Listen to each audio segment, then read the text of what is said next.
आज दिनांक 8/5/2020 को कक्षा 11 की केमिस्ट्री क्लासेस में आप सभी लोगों का स्वागत है। आज दूसरी यूनिट परमाणु संरचना में हमारा जो टॉपिक है वो कक्षकों की अवधारणा, SPDF कक्षकों की आकृतियाँ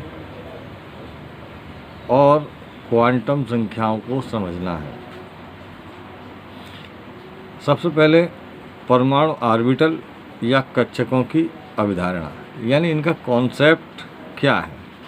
जैसा कि हम लोगों को ज्ञात है कि परमाणु में मध्य में नाभिक, जिसमें इसका समस्त धन आवेश केंद्रित रहता है, इसके चारों ओर इलेक्ट्रॉन चक्र करते हैं, ऐसा कॉन्सेप्ट है। आधुनिक परमाणु मॉडल में इसको इस प्रकार समझाया गया है, इलेक्ट्रॉन की तरंग प्रकृति को मुख्य आधार बनाकर।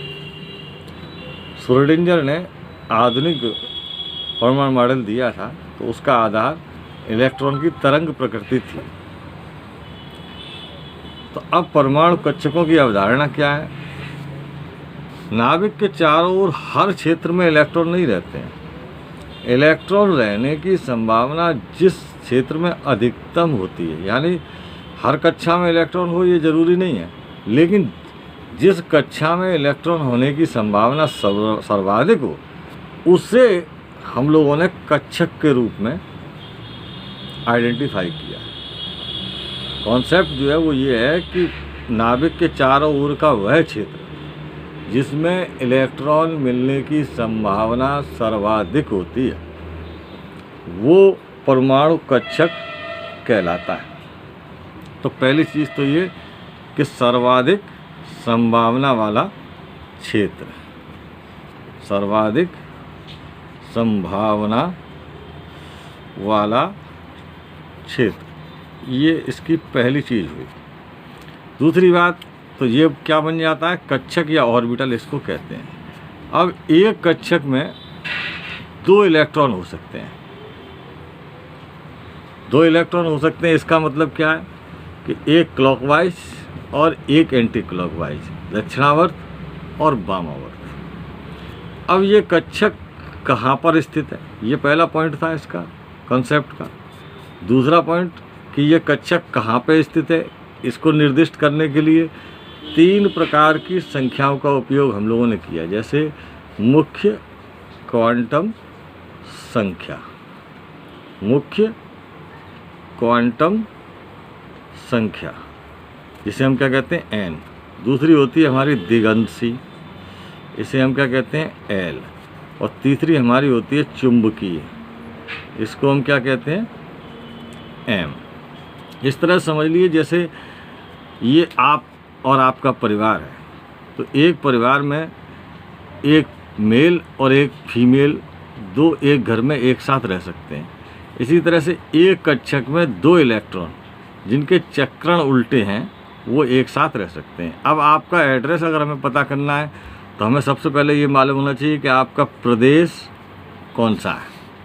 फिर आपको मालूम होना चाहिए कि ज़िला हमारा कौन सा है।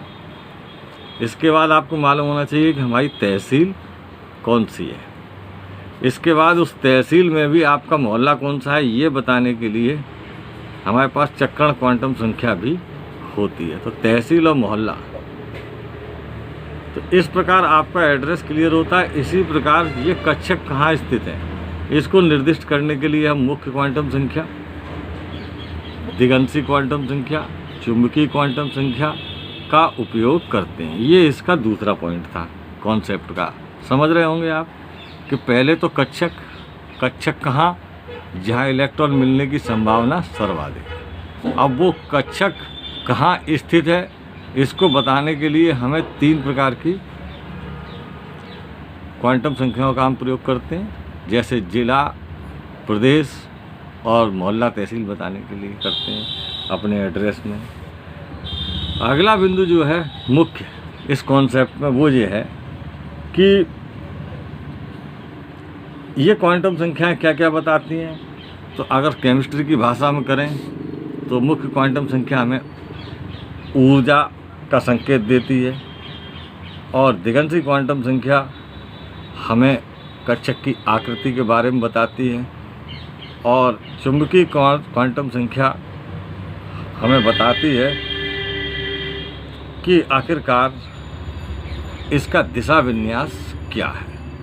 तो ये तीनों चीज़ के लेकर 3 से पहला एन क्या बताएगा, ऊर्जा स्तर, ऊर्जा स्तर। एल क्या बताएगा, यानी दिगंती क्वांटम संख्या क्या बताएंगे, आकृति। और एम क्या बताएगा, दिशा विन्यास। अगली चीज, चौथा पॉइंट इसमें जो महत्वपूर्ण है वो ये है कि एन एल इनका क्या रोल है। तो इलेक्ट्रॉन में जो ऊर्जा होती है उसको बताने के लिए मुख्य रूप से एन जिम्मेदार है, और कुछ कुछ अंशतः एल यानी दिगंती क्वांटम संख्या जिम्मेदार है, और फिर उसका परमाणु क्रमांक कितना है। ये 3 चीज़ें ऐसी हैं जिन पर कि इलेक्ट्रॉन की ऊर्जा निर्भर करती है। अब आप इधर देख लीजिए, यही सिद्धांत मैंने अपने नोट्स में दिया है, इसे ठीक से समझ लीजिए कि परमाणु ऑर्बिटल आकाश के उन त्रिविम क्षेत्रों को कहते हैं जिनमें इलेक्ट्रॉन पाए जाने की संभावना सर्वाधिक होती है। प्रत्येक ऑर्बिटल का केंद्र नाभिक होता है। एक ऑर्बिटल में अधिकतम 2 इलेक्ट्रॉन रह सकते हैं जिनके चक्रण की दिशाएं विपरीत होती हैं। प्रत्येक परमाणु ऑर्बिटल 3 कक्षा क्वांटम संख्याओं, मुख्य क्वांटम संख्या एन, दिगंती क्वांटम संख्या एल और चुंबकीय क्वांटम संख्या एम द्वारा निर्धारित किए जाते हैं। मुख्य क्वांटम संख्या परमाणु कक्षक की ऊर्जा और दिगंती क्वांटम संख्या आकृति तथा एम यानी चुंबकीय क्वांटम संख्या आकाश में उसका दिशा विन्यास निर्धारित करती है। अगला पॉइंट था, परमाणुओं में इलेक्ट्रॉन की ऊर्जा मुख्य रूप से एन के मान पर और आंशिक रूप से एल के मान पर और परमाणु क्रमांक द्वारा निर्धारित होती है। यदि एन और एल के मान समान हो तो कक्षकों में ऊर्जा बढ़ने का क्रम एस पी डी एफ से निर्धारित होता है, यानी एस की सबसे कम, पी की उससे ज़्यादा, डी की उससे ज़्यादा और एफ की उससे ज़्यादा। ये आपका परमाणु ऑर्बिटल या कक्षकों का कॉन्सेप्ट था। अब इनकी आकृतियों के विषय में बात करते हैं। तो देखिए, एस कक्षक की आकृति कैसी होती है, गोलाकार, केंद्रक बीच में। पी कक्षक की आकृति डंबल के आकार की होती है, और डी कक्षक की आकृति द्विडंबल के आकार की होती है, यानी 2 डंबल एक फूल की तरह आपस में मिल जाते हैं। एफ कक्षकों की आकृति यहाँ पर नहीं दिखाई गई है क्योंकि ये आकृति बहुत जटिल होती है। अब हमारा इस टॉपिक में अंतिम बिंदु है क्वांटम संख्याएं। तो 4 प्रकार की क्वांटम संख्याएं होती हैं। एक होती है मुख्य क्वांटम संख्या एन। यह क्वांटम संख्या इलेक्ट्रॉनों के मुख्य ऊर्जा स्तर का प्रदर्शन करती है। इसका मान 0 नहीं हो सकता। इसके संभावित मान n बराबर 1, 2, 3, 4 होते हैं। दिगंती क्वांटम संख्या एल। दिगंती क्वांटम संख्या एल जो है इलेक्ट्रॉन के उपकोष को प्रदर्शित करती है। एल के मान n पर निर्भर करते हैं। किसी भी n के मान के लिए एल का मान 0 से n-1 तक होता है। कहने का मतलब अगर n का मान जितना भी हो उससे 1 कम l का मान होगा। नीचे दिखाया भी गया है कि यदि n बराबर 1 है तो l बराबर 0, m बराबर 2 है तो l बराबर 0 तथा 1, और n बराबर 3 है तो l बराबर 0, 1, 2। पीछे मैंने ये भी दिखाने की आपको कोशिश की है कि कौन सा उपकोष इससे संबंधित होता है कि l का मान 0 हो तो s, l का मान 1 हो तो p, 2 हो तो d और 3 हो तो f। इसी प्रकार और भी मैंने यहाँ टेबल बना के कोशिश की है कि अगर n के मान 1, 2, 3, 4 हैं तो उपकोषों की संख्या भी n के मान के आधार पर ही होती। पहले में 1, दूसरे में 2, तीसरे में 3 और चौथे में 4।